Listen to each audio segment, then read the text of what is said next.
भगवान श्री कृष्ण जी कहते हैं, आप केवल निस्वार्थ भाव से कर्म कीजिए, केवल वही आपके हाथ में है। मनुष्य कितना भी गोरा क्यों ना हो, परंतु उसकी परछाई सदैव काली होती है। मैं श्रेष्ठ हूँ, यह आत्मविश्वास है, लेकिन सिर्फ मैं ही श्रेष्ठ हूँ, यह अहंकार है। मनुष्य का जीवन केवल उसके कर्मों पर चलता है। जैसा कर्म होता है वैसा उसका जीवन होता है। एक बार माफ़ करके अच्छे बन जाओ, दोबारा उसी इंसान पर भरोसा करके बेवकूफ़ कभी ना बनो।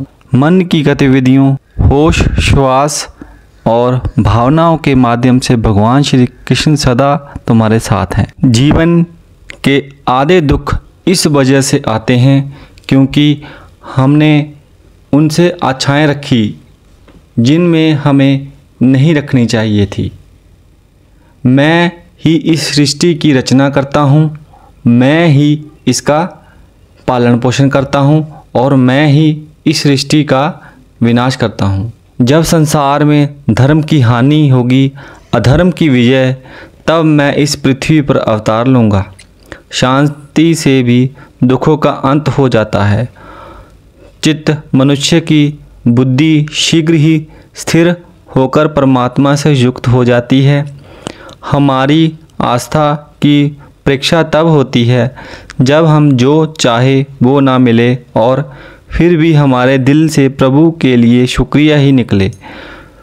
लोग अवतार सच कहते हैं, बचते हैं या डरते हैं, पर सत्य कभी छुप नहीं सकता और ना ही कभी मिट सकता है।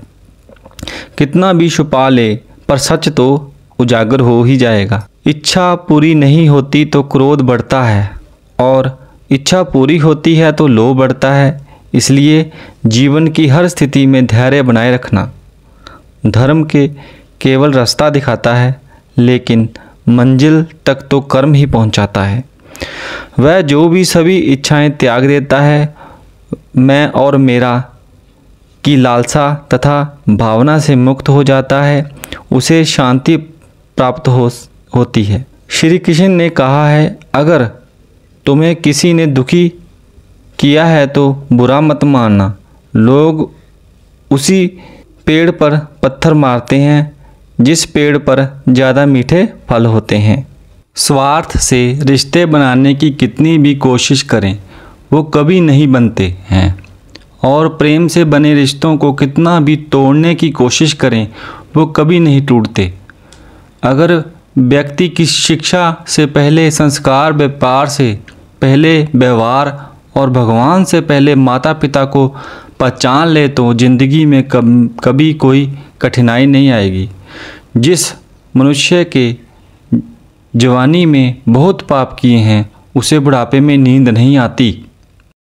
श्री कृष्ण कहते हैं कि मनुष्य को अपने मन को बार बार समझाना चाहिए कि ईश्वर के सिवा उसका कोई नहीं है। परिवर्तन इस संसार का नियम है। कल जो किसी और का था आज तुम्हारा है और कल किसी और का होगा। इंद्रियों के अधीन होने से मनुष्य के जीवन में विकार और परेशानियां आती हैं। सुख दुख का आना जाना सर्दी गर्मी के समान है, जैसा ही है। इसलिए इन्हें सहन करना सीखना ही उचित है। जैसे गर्मी होती है और फिर सर्दी आ जाती है। निर्बलता अवश्य ईश्वर देता है, परंतु मर्यादा मनुष्य का मन खुद निर्माण करता है। जीवन में वाणी को संयम में रखना अनिवार्य है, क्योंकि वाणी से दिए हुए घाव कभी भरे नहीं जा सकते। मनुष्य उसके लिए शोक करता है जो शोक करने के योग्य नहीं है, और फिर भी ज्ञान के बातें करते हो। श्री कृष्ण ने बुद्धिमान व्यक्ति की पहचान बताई है।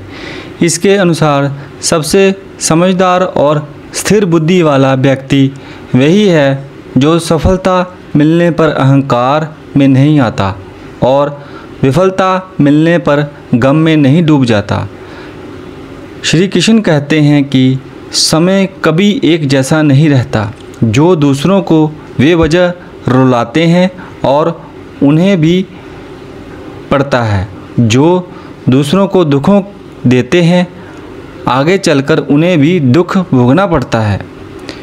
श्री कृष्ण कहते हैं केवल डरपोक और कमज़ोर ही चीज़ों को भाग्य पर छोड़ते हैं, लेकिन जो मजबूत और खुद पर भरोसा करने वाले होते हैं वह कभी भी स्थिति या भाग्य पर निर्भर नहीं करते। सिर्फ दिखावे के लिए अच्छा मत बनो। वो परमात्मा आपको बाहर से नहीं बल्कि भीतर से भी जानता है। इसलिए कोई भी बदलाव पूरी तरह से समय के लिए होना चाहिए। आप खुश हैं या दुखी हो, यह दोनों आपके विचारों पर निर्भर है। अगर आप प्रसन्न रहना चाहते हैं तो आप हर हाल में प्रसन्न ही रहेंगे। अगर आप अपने मन में बार बार नकारात्मक विचार लाएंगे तो आप दुखी ही होंगे। विचार ही हर व्यक्ति का शत्रु और मित्र होता है। कृष्ण कहते हैं किसी के साथ चलने से ना तो कोई खुशी मिलती है और ना ही लक्ष्य। इसलिए मनुष्य को सदैव अपने कर्मों पर विश्वास करते हुए अकेले चलते रहना चाहिए।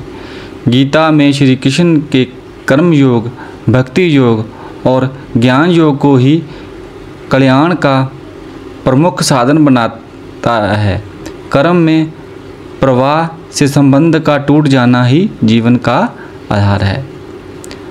गीता में श्री कृष्ण ने कर्म योग, भक्ति और ज्ञान योग को ही कल्याण का प्रमुख साधन बताया है। तो दोस्तों, आपको वीडियो कैसी लगी? अगर आपको वीडियो अच्छी लगी हो तो प्लीज़ चैनल को सब्सक्राइब करें, बेल आइकन दबाएं ताकि मेरी हर ज्ञानवर्धक वीडियो आप तक पहले पहुंच जाएं। तब तक के लिए जय श्री कृष्णा,